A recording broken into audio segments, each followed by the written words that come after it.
Elektroenergetski sistem Slovenije. Številni strokovnjaki vidijo elektroenergetski sistem kot največji inženirski dosežek 20. stoletja. Toda če bi Thomas Edison, izumitelj prve komercialne elektrarne, uresničil svojo vizijo, sodobnega omrežja ne bi zgradili. Elektroenergetski sistem je definiran kot sistem električnih komponent, ki služijo oskrbi gospodinjstev in industrije z električno energijo. Celoto tega sistema predstavljajo 4 segmenti: proizvodnja, prenos, distribucija in poraba. Proizvodnja. Električno energijo pridobivamo iz konvencionalnih in obnovljivih virov energije. V Sloveniji so to termoelektrarne na premog. Naša največja se nahaja v Šoštanju in uporablja slovenski premog Šaleške doline. Termoelektrarne na plin, kot je na primer v Brestanici, ali pa vodna energija iz naših rek Drave, Soče in Save. Jedrska energija iz naše zaenkrat edine jedrske elektrarne v Krškem in seveda potencial vetrne energije, sončne energije ter biomase za proizvodnjo električne energije. Prenos. Ko energijo narave pretvorimo v električno energijo, jo je treba prenesti po državi, za kar uporabljamo visokonapetostno daljnovodno omrežje.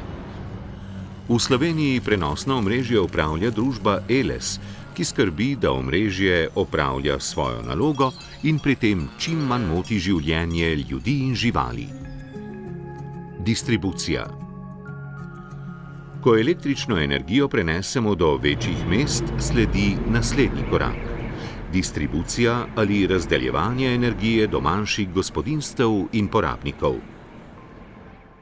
Poraba. Uporabniki električne energije smo vsi državljani. Električna energija je tako nepogrešljiva za delovanje današnje družbe in predstavlja enega izmed stebrov sodobnega sveta. Brez nje si ne znamo več predstavljati življenja. Upravljanje.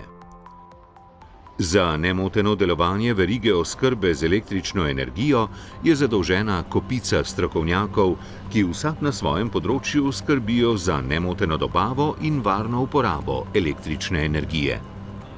Ker pa je danes energetika pred velikimi izzivi, potrebujemo nov kader inženirjev, ki bodo nadgradili trenutno omrežje in ga pripravili na nove izzive. Kamenček v mozaiku so tudi izobraževalne institucije, med drugimi tudi Fakulteta za elektrotehniko, računalništvo in informatiko Univerze v Mariboru, ki skrbi za razvoj novih strokovnjakov. Zelena transformacija in prihodnost.